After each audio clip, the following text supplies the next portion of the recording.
Hello सभी साथियों को नमस्कार। अपनी पाठशाला परिवार में आप सभी का स्वागत है। आइए शुरुआत करते हैं आज की करंट अफेयर्स की क्लास। जो भी करंट अफेयर्स से संबंधित राष्ट्रीय एवं अंतर्राष्ट्रीय क्वेश्चन बन रहे होंगे वो आप सभी के लिए लेकर के आए हैं। तो शुरुआत करते हैं आज की मोटिवेशनल क्विज के साथ। तो मुश्किल राहें भी आसान हो जाती हैं, मुश्किल राहें भी आसान हो जाती हैं जब हर राह से पहचान हो जाती है। मुश्किल राहें भी आसान हो जाती हैं जब हर राह से पहचान हो जाती है। जो मुस्कुराकर करते हैं सामना मुश्किलों का, जो मुस्कुराकर करते हैं सामना मुश्किलों का, तो किस्मत भी उनकी गुलाम हो जाती है, तो किस्मत भी उनकी गुलाम हो जाती है। इसी के साथ शुरुआत करते हैं आज की क्लास। तो साथियों, आप चैनल पर नए हैं तो चैनल को सब्सक्राइब करें, अपनी पाठशाला परिवार। तो शुरू करते हैं आज की क्लास। हाल ही में झारखंड में आयोजित महिला एशियाई चैंपियंस ट्रॉफी 2023 की विजेता टीम कौन सी रही है? तो इसका सही आंसर क्या हो जाएगा? तो इसका सही आंसर हो जाएगा डी, भारत इसकी विजेता टीम रही है। अब बात कर लेते हैं भारत ने किसको हराया है। तो भारत ने हराया है जापान को, जापान को भारत ने हराया है। इसी के साथ ये इसका होस्ट कहां पर था? तो इसका होस्ट था, ये ट्रॉफी होस्ट था रांची, रांची झारखंड, रांची झारखंड में इसका आयोजन किया गया था। इसी के साथ ये किस क्रम का संस्करण था? तो ये 7वें क्रम का संस्करण था, 7वें क्रम का संस्करण था। इसका शुभंकर क्या था? शुभंकर, इसका शुभंकर था ये जूही, जूही, और ये है एक हाथी, और ये हाथी यहाँ के Betla national park, Betla national park में पाया जाता है। तो इसी के साथ अगले क्वेश्चन की ओर बढ़ते हैं। हाल ही में अंतरराष्ट्रीय क्रिकेट में टाइम आउट होने वाला पहला खिलाड़ी कौन बन गया है? तो इसका सही आंसर हो जाएगा ए, एंजेलो मैथ्यूज, ये सही आंसर इसका हो जाएगा। और ये किस देश के हैं? तो ये हैं श्रीलंका के। तो ये श्रीलंका के प्लेयर हैं जो 0 बॉल और 0 रन पर आउट हो गए, क्योंकि आईसीसी का एक रूल है कि 2 मिनट किसी विकेट गिरने के बाद जो नया प्लेयर आता है क्रीज पर खेलने के लिए उसे 120 सेकंड अर्थात 2 मिनट का समय दिया जाता है क्रिकेट बॉल का सामना करने के लिए। उसी में एंजेलो मैथ्यूज वह क्रीज से आ रहे थे और उसी दौरान इनको लगा कि मेरी हेलमेट टूट गई है, तो इन्होंने दूसरा हेलमेट मंगाने के लिए इशारा किया। तभी तक बांग्लादेश के कप्तान ने यह समय देकर एम्पायर को बोल दिया कि समय ज्यादा हो गया, इसलिए आउट दीजिए, और एम्पायर ने आउट दे दिया। ये आज तक कभी भी क्रिकेट के इतिहास में नहीं हुआ था, पहली बार हुआ है। क्योंकि जब तक कोई विपक्षी पार्टी मतलब विपक्षी टीम का कप्तान इसकी मांग नहीं करता है तब तक एम्पायर अपनी तरफ से आउट नहीं देता है। इसी के साथ बात कर लेते हैं ये कहां पर मैच हो रहा था। तो ये अरुण जेटली, अरुण जेटली क्रिकेट स्टेडियम नई दिल्ली में हो रहा था। इसी का पिछला नाम था फिरोज शाह कोटला स्टेडियम। और नेक्स्ट क्वेश्चन की ओर बढ़ते हैं। हाल ही में टाइम मैगजीन ने किसे अपनी कवर स्टोरी में जगह दी है? तो इसका सही आंसर हो जाएगा सी, शेख हसीना, और ये बांग्लादेश की क्या है? बांग्लादेश की पीएम है। और इन्होंने ये कब से पीएम है? तो ये 1996 से 1996 से 2001 तक पीएम रही। उसके बाद 2009 से वर्तमान में अभी तक कंटिन्यू पीएम बनी हुई है। इन्होंने क्या किया है? एक बहुत ही अच्छा काम किया कि बांग्लादेश में खाद्य संकट था, बांग्लादेश में खाद्य संकट था, उसे इन्होंने अपनी अच्छी नीतियों के द्वारा खाद्य संकट को दूर कर दिया है। नेक्स्ट क्वेश्चन की ओर बढ़ते हैं।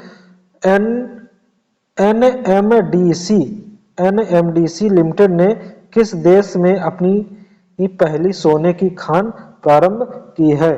तो इसका सही आंसर हो जाएगा ऑस्ट्रेलिया, इसका बी ऑप्शन सही हो जाएगा। एनएमडीसी की इसने क्या किया है कि ऑस्ट्रेलिया में अपनी सोने की नई खदान चालू की है। इसी की एक सहायक कंपनी है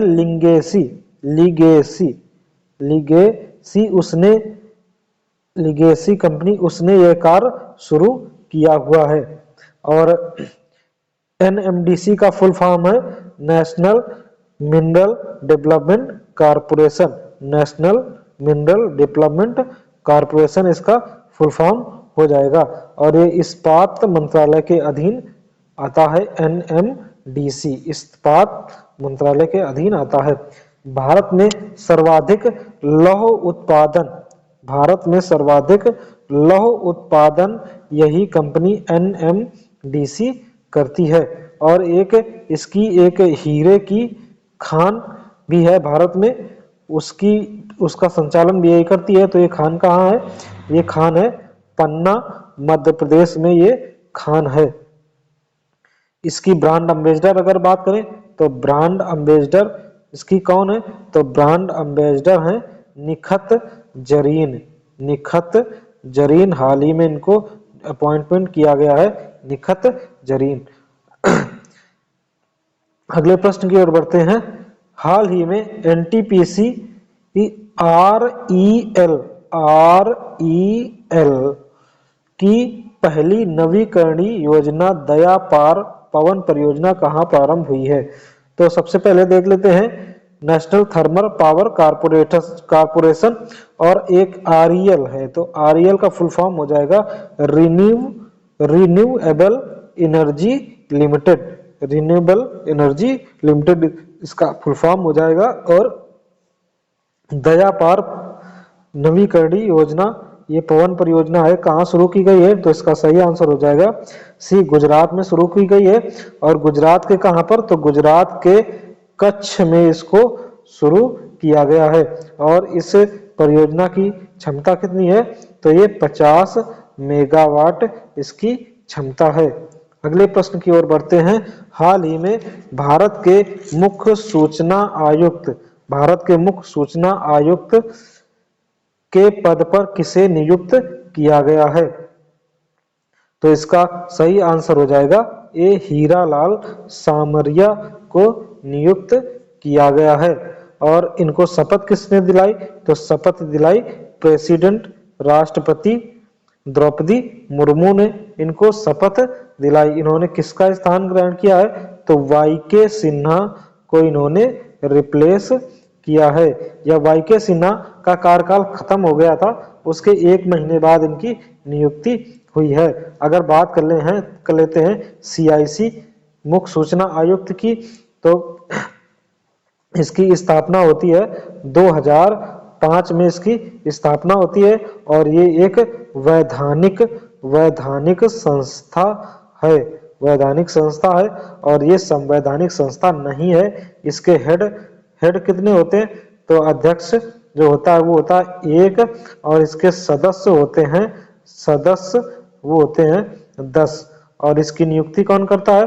नियुक्ति करता है प्रेसिडेंट को नियुक्ति करने के लिए एक समिति होती है। उस समिति में 3 सदस्य होते हैं। 3 सदस्य में एक प्रधानमंत्री और एक विपक्ष का नेता लोकसभा में और तीसरा एक कैबिनेट मंत्री होता है। फर्स्ट सीआईसी या लोक केंद्रीय सूचना आयुक्त ये थे वजाहत हबीबुल्ला। अगले प्रश्न की ओर बढ़ते हैं। हाल ही में नासा ने सुपरनोवा अवशेष सिग्नल लूप का अध्ययन करने के लिए कौन सा मिशन लॉन्च किया है?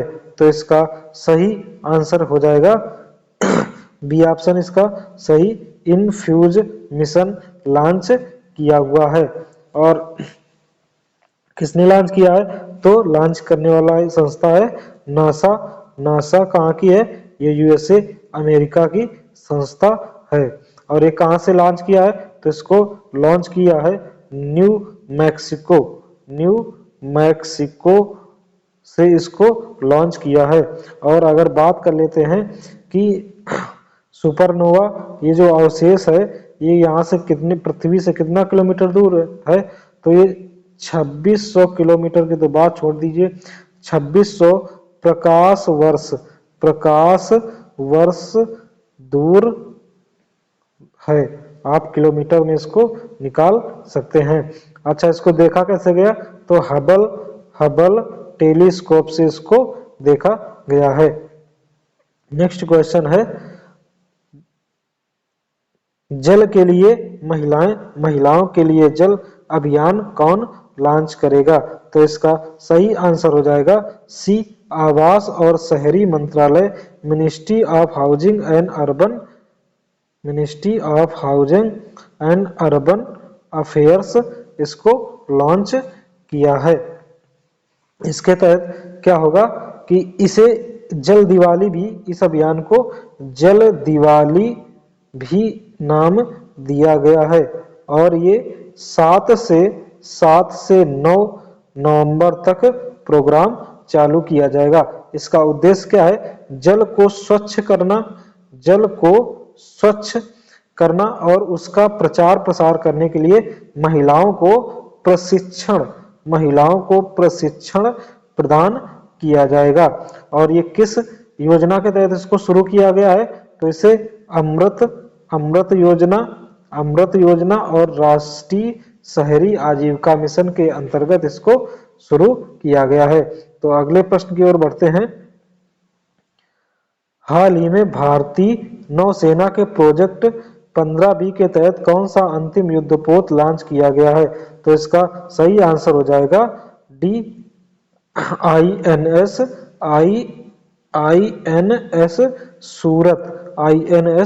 सूरत को लॉन्च किया गया है।